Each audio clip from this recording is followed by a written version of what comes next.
Hello and welcome to the Genuine Learning Blog. My name is Melissa Galasso, and today we're going to talk about a proposed ASU that's come out of the FASB in a very niche area, which is the disclosure of supplier finance program obligations. This is a really interesting, I didn't actually know very much about this until this proposal came out, and I kind of tracked the overall project here. But when I was following it, I did Google and found quite a bit of, quite a number of companies who offer this type of financing, which I had no idea even existed. So it's kind of interesting for me to learn a little bit here. But this really is a type of program that encourages collaboration between buyers and sellers.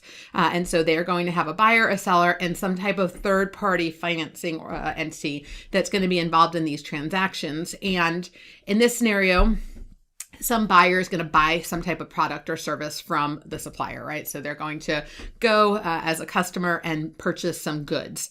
And then the supplier is going to actually fill the order, right? So they're going to ship the goods. Let's just use that as the scenario. And they invoice the buyer, and the invoice is due, say, in 30 days. What happens is when they do that, this third-party banking, financing type organization is going to have an online type of platform where the buyer will then approve the invoice in the platform and confirm the financial information at maturity. And so basically as a result of this, right, so the buyer in this scenario says, yep, this is an invoice. I did purchase this, right? So they validate. The supplier then would sell at some type of discount, obviously, the receivable basically to that financial institution. Typically that's where they're making their money at a discount. So then the supplier, right, is getting paid right away. So if they're having cash flow issues, this can obviously speed up cash flow. And then eventually the buyer will pay the financial institution at some maturity. And sometimes it can take it from 30 days to say 60 days to be paid. So everybody has some sort of benefit from going through these types of process. So the supplier obviously gets a lot of, their trade receivables are much lower because they're being paid very quickly instead of waiting 30 days to be paid. So it obviously improves their cash flow.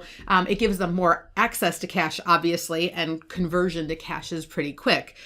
So this is a new type of financing that's out there.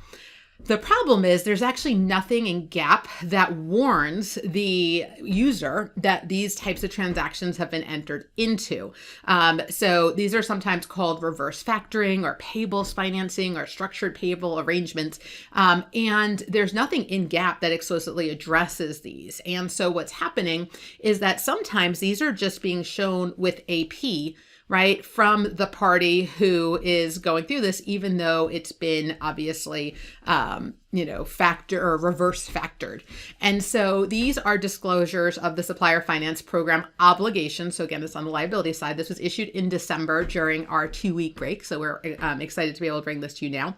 Comments are due March 21st of 2022.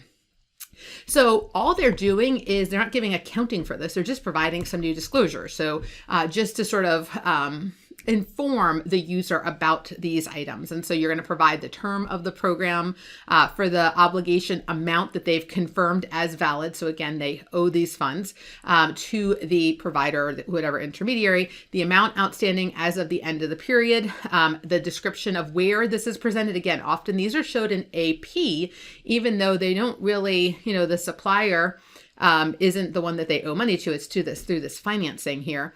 And then changes in the amount during the period, including the amount of obligations confirmed and the amount subsequently paid, right? So all they're doing here is providing a little bit of insight to the user. This is not intended to change any accounting practice, but more just awareness for the user about these types of arrangements.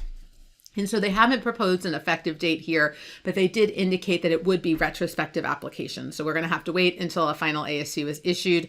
Based on the feedback, they did ask a little bit about the timing of it so that we can see. So again, I don't know how prevalent these are, but in Googling it, there was a lot of different opportunities out there. So it may be more common than I thought. So I'm interested to see. So interested to hear from you if this is something that you're seeing in practice, and is this something that would help? Do you think these disclosures are sufficient for the users of the financial statements? So that's a wrap on this week's blog. Hopefully gives you a little bit of insight into some new types of financing that you may not have even known existed. So thank you guys so much for joining me, and I hope to see you on a future blog. Have a great day, guys. Bye-bye.